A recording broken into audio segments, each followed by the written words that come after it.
ಇವತ್ತಿನ ವಿಡಿಯೋದಲ್ಲಿ ಕೈಪುರ ಹುಳಿಯ ಗಂಜಿ ಹೇಗೆ ಮಾಡೋದು ಅಂತ ನೋಡೋಣ ಫ್ರೆಂಡ್ಸ್. ಈ ಕೈಪುರ ಹುಳಿಯ ಗಂಜಿಯನ್ನು ಮಾಡಿ ಪಿತ್ತ ಇರೋರು ಊಟ ಮಾಡಿದರೆ ಒಳ್ಳೆಯದು. ಅಂದರೆ ಪಿತ್ತದಿಂದ ತಲೆ ಸುತ್ತಾಗಿರ್ಬೋದು, ವಾಂತಿ ಆಗಿರ್ಬೋದು ಆಗ್ತಾ ಇರುವವರಿಗೆ ಈ ಕೈಪುರದ ಗಂಜಿಯನ್ನು ಇಡಬೇಕು. ಅದನ್ನು ವರ್ಷದಲ್ಲಿ 3 ದಿನ ಇಡಬೇಕು. ಗಂಜಿಯನ್ನು ಊಟ ಮಾಡಿ ಇದರ ಸಿಪ್ಪೆಯನ್ನು ಗ್ರೈಂಡ್ ಮಾಡಿ ನೆತ್ತಿಗೆ ಹಾಕ್ಕೊಳ್ಬೇಕು, ಹೀಗೆ ರೌಂಡಾಗಿ.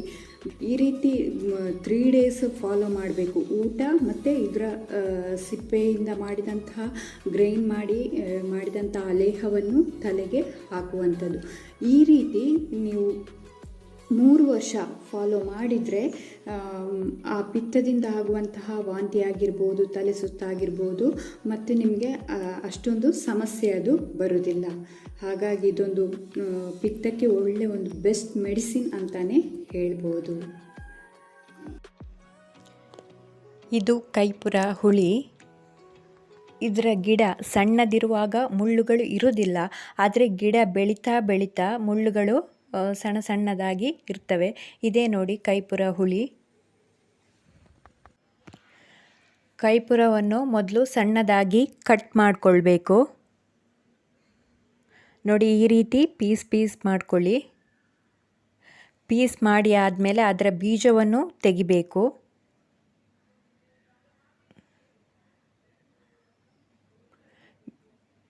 ಮತ್ತು 3 ಗ್ಲಾಸ್ ನೀರು ಹಾಕ್ಕೊಂಡು ಈ ಹುಳಿನ ಬೇಯಿಸ್ಕೊಳ್ಬೇಕು ಮೊದಲಿಗೆ. ನೋಡಿ, ಅದು ಚೆನ್ನಾಗಿ ಬೇಯಬೇಕು. ಮುಚ್ಚಿ ಬೇಯಿಸಿ.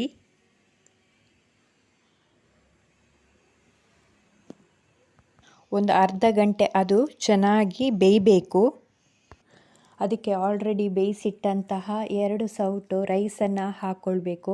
ಚೆನ್ನಾಗಿ ಮಿಕ್ಸ್ ಮಾಡಿಕೊಳ್ಬೇಕು. ಗಂಜಿಗೆ ಕುಚ್ಚಲಕ್ಕಿ ಹಾಕಿ ಬೆಳ್ತಿಗೆ ಅಕ್ಕಿ ಬೇಡ.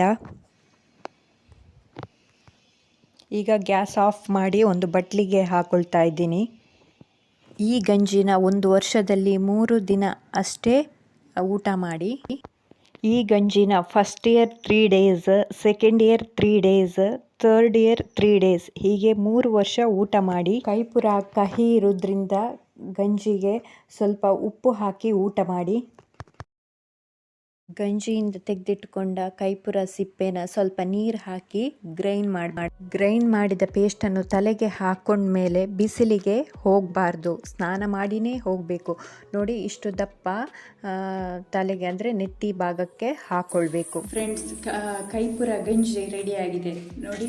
ಇದನ್ನು ಈ ರೀತಿ ಮಾಡಿ 3 ಡೇಸ್ ಊಟ ಮಾಡಿ.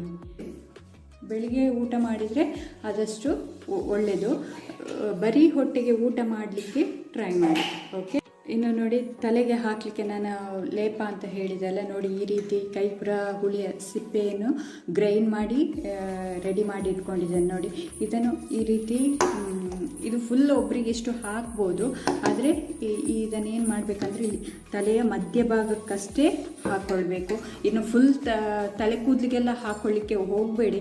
ಇದು ತಲೆ ಕೂದಲಿಗೆ ಮುಟ್ಟೋದ್ರಿಂದ ಏನೇ ತೊಂದರೆಗಳು ಇಲ್ಲ, ಆದರೆ ಇಲ್ಲಿ ತಲೆಯ ಮಧ್ಯಭಾಗಕ್ಕಷ್ಟೇ ಇವಿಷ್ಟನ್ನು ಹಾಕ್ಕೊಳ್ಳಿ. ಬೆಳಿಗ್ಗೆ ನೀವೊಂದು 6-7 ಗಂಟೆಗೆ ಹಾಕ್ಕೊಂಡ್ರೆ ಅಂದರೆ ಫಸ್ಟ್ ಡೇ ಮಧ್ಯಾಹ್ನ 12 ಗಂಟೆಯ ಒಳಗೆ ಸ್ನಾನ ಮಾಡಿ, ಸೆಕೆಂಡ್ ಡೇ 11 o'clock ಒಳಗೆ ಸ್ನಾನ ಮಾಡಿ, ಹಾಗೆ third day 10 o'clock morning 10 o'clock ಮುಂಚೆ ಸ್ನಾನ ಮಾಡಿ. ಓಕೆ. ಈ ವಿಡಿಯೋ ನಿಮಗೆ ಲೈಕ್ ಆದರೆ ಲೈಕ್ ಮಾಡಿ, ಶೇರ್ ಮಾಡಿ, ಕಮೆಂಟ್ಸ್ ಮಾಡಿ, ಸಬ್ಸ್ಕ್ರೈಬ್ ಮಾಡಿ. Thank you.